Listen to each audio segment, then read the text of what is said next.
So recently, India's courts were asked a simple question. Should marital rape be criminalized? The Delhi High Court is currently hearing petitions that say no, this is wrong, it's unfair, it's unjust, and that marital rape must be criminalized, something that the centre is opposed to. However, the court said no, because in India the word marital exonerates you of all crime. Yes, marital rape has the word rape in it, but rape is not stronger than marriage. Marriage is John Cena. Rape is Rajpal Yadav.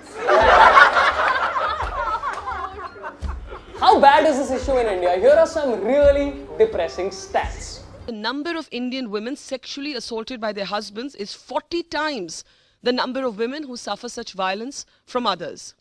According to another study by the United Nations, more than 2/3 of married women in India between the ages of 15 to 49 have been beaten or forced to provide sex. To quote the BJP, the Congress, and also some legal experts, they all say Government has taken a positively medieval position on the menace of marital rape in the country. The Union Home Ministry has said that the concept of marital rape cannot be applied to India as marriage is treated as sacred as per the mindset of the Indian society. marriage is so sacrosanct, so anything that involves the word marital is okay. That's perfect. You want to be a criminal?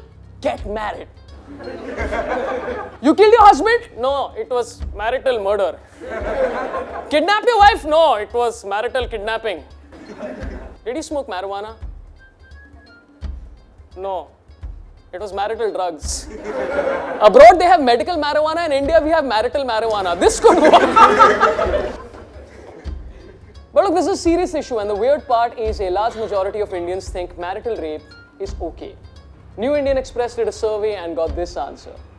50% respondents felt it is okay to rape in marriage. 50%. It's a recurring theme. Some people that oppose criminalization disguise their sexism under Desh Bhakti. Like this guy. Sauce brain of this logic should be criminalized for contacting conspiracy to defame India and debrand India. Hashtag Dhan Ki Baat. Hashtag legal terrorism @PMO India. He's taking this straight to the PM. And how is marital rape connected to Dhan Ki Baat? At least Dhan Ki Baat makes some sense. Which brings me to the second kind of people opposed to criminalizing marital rape. People who believe it will be exploited against men. And strangely, they have a point. Enter into frame section 498A of the Indian Penal Code. The Act states that the husband or his family members can be punished with up to 3 years imprisonment, and it is non-bailable. In the last crime report of NCRB, there seems to have been a 1.6% decrease of dowry cases as well. In fact, data suggests that convictions have always been very, very low. And the fear is that the same thing will be done with marital rape. It will be misused, except 498A got directives by the Supreme Court to stop misuse. Last week, the Supreme Court also suggested that arrests should not be done so quickly. They also suggested that committees should be taken up before such arrests were made. This was after the issue was also raised in Parliament. So that argument against marital rape is now like Gauri Lankesh's murderer. Does not exist. It was a mythical beast that did it. Yeah, there are so many myths perpetuated about marital rape in India. Let's debunk some of them. Gandhi said, and I quote, "It is considered that the concept of marital rape as understood internationally cannot be suitably applied in the Indian context." She's like level of education, illiteracy.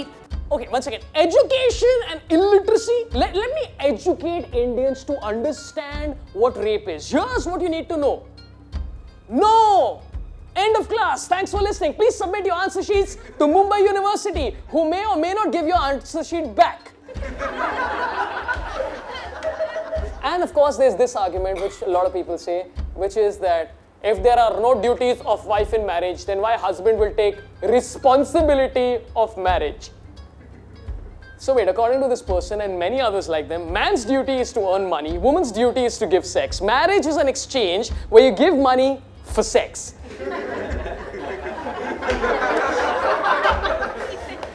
That's not marriage. That's Bangkok.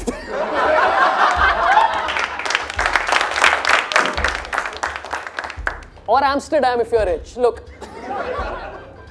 here's the bottom line. There is a terrible story of a lady who was brutalized repeatedly by her husband. You know, like he dragged me from my bed. He hit me 18 times on my head with a box, wooden box. and a torchlight, and then he inserted a torchlight on my vagina. Yes, it got much worse than that, but her perpetrator is innocent because marriage. On the opposite end is the rare case of this gentleman. I was accused of false cases. No cell. Even I wrote it to the National Commission of Women. They refused to take. I had lost my job for 3 years. As a chief officer in Merchant Navy, I have to be jobless at home, sitting at home. Nowhere I can get justice. Look, both cases are bad. They're terrible. Marital rape needs to be criminalized, but with the right laws to prevent misuse. But before I go, in case you don't understand how this works, here are 4 simple things you can do if your partner doesn't want to have sex with you. Number 4, fidget spinner. You want to do something with your hands? Here is one solution. Number 3, masturbation. You want to do something with your hands? Here is another solution. Number 2, divorce. Scientists have proven that marriages that end in divorce rather than rape are very happy in 100% of the cases. That's not a real study, but it's just logic. And number 1, of course, is this bit of advice, which I think solves all our problems, by a champion called Shailendra Kumar, who says, marriage itself should be made a crime straight away. I agree. That's what should have been sent to Modi ji. #Dhan Ki Baat.